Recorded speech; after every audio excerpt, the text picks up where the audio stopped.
खबर शामिल करते हैं डस्का से। प्रेस रिपोर्टर मोहम्मद जमील की।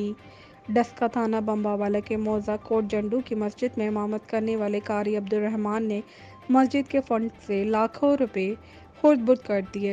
जबकि मस्जिद इंतज़ामिया ने रकम का मुतालबा किया तो कारी अब्दुर्रहमान ने रकम अदा करने से साफ इनकार कर दिया।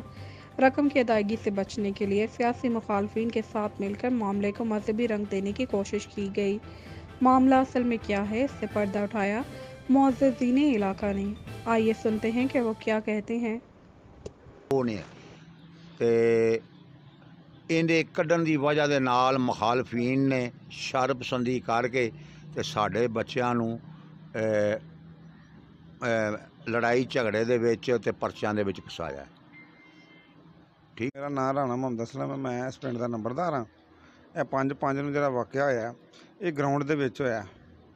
ਇਹਨਾਂ ਦਾ ਲੈਣ ਦੇਣ ਦੇ ਵਜ੍ਹਾ ਤੋਂ ਉਹਨਾਂ ਆਖਿਆ ਵੀ ਮਕਾਨ ਵਿਹਲਾ ਕਰ ਦੇ ਕਾਰੀ ਸਾਹਿਬ ਨੇ ਗਾਲ ਕੱਢ ਕੇ ਆਖਿਆ ਮੈਂ ਮਕਾਨ ਨਹੀਂ ਵਿਹਲਾ ਕਰਨਾ। ਇੱਥੇ ਤੂੰ ਤਕਰਾਰ ਹੋਈ ਉੱਥੇ ਉਹਨਾਂ ਛਡਾ ਦਿੱਤਾ। ਇੱਥੇ ਫਿਰ ਡੇਰੇ 'ਤੇ ਆ ਗਏ ਨੇ ਬੰਦੇ ਤੇ ਇਮਰਾਨ ਨੇ फ़ोन ਕੀਤਾ ਅਜ਼ੀਜ਼ ਨੂੰ ਕਿ ਭਾਈ ਮੇਰੇ ਪੈਸੇ ਦੇ 25,000 ਰੁਪਇਆ ਕਾਰੀ ਵਾਲਾ ਤੇ 50,000 ਰੁਪਇਆ ਜਿਹੜਾ ਤੇਰੇ ਕੋਲ ਲੈਣਾ। ਉਹਨੇ ਆਖਿਆ ਮੇਰੇ ਘਰ ਆ ਕੇ ਲੈ ਜਾ, ਆ ਜਾ ਇੱਥੇ ਘਰ 'ਤੇ ਲੈ ਲੈ ਮੇਰੇ ਭਰਾ ਦੇ ਘਰ। ਉਹ ਇੱਥੋਂ ਇਹ ਮੁੰਡਾ ਟੁਰ ਗਏ ਨੇ, 2 ਭਰਾ ਦੇ ਤੇ ਆਪ ਹੀ ਗਿਆ। ਇਹਨਾਂ ਜਾ ਕੇ ਪੈਸੇ ਮੰਗੇ ਨੇ, ਉੱਥੇ ਬੰਦੇ ਵਾਹਵਾ ਪਿੰਡ ਦੇ ਇਕੱਠੇ ਹੋਏ ਸਨ। ਉਹ 20-25-100 ਤੋਂ ਜ਼ਿਆਦਾ ਬੰਦੇ ਹਨ। ਉਹਨਾਂ ਆਖਿਆ ਜੀ ਉੱਥੇ ਫਿਰ ਝਗੜਾ ਹੋ ਪਿਆ ਇਹਨਾਂ ਦਾ।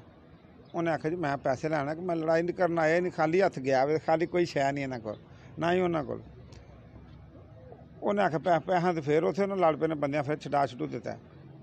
ਫਿਰ ਥਾਣੇ ਚਲੇ ਗਏ ਨੇ, ਦੋਵਾਂ ਧਿਰਾਂ ਨੇ ਦਰਖਾਸਤਾਂ ਦੇ। ਇਹਨਾਂ ਦੇ ਵੀ ਸੱਟਾਂ ਲੱਗੀਆਂ ਨੇ, ਉਂਗਲਾਂ ਸ਼ੁੰਗਲਾਂ ਟੁੱਟੀਆਂ ਨੇ, ਪੈਰ ਟੁੱਟੇ ਨੇ।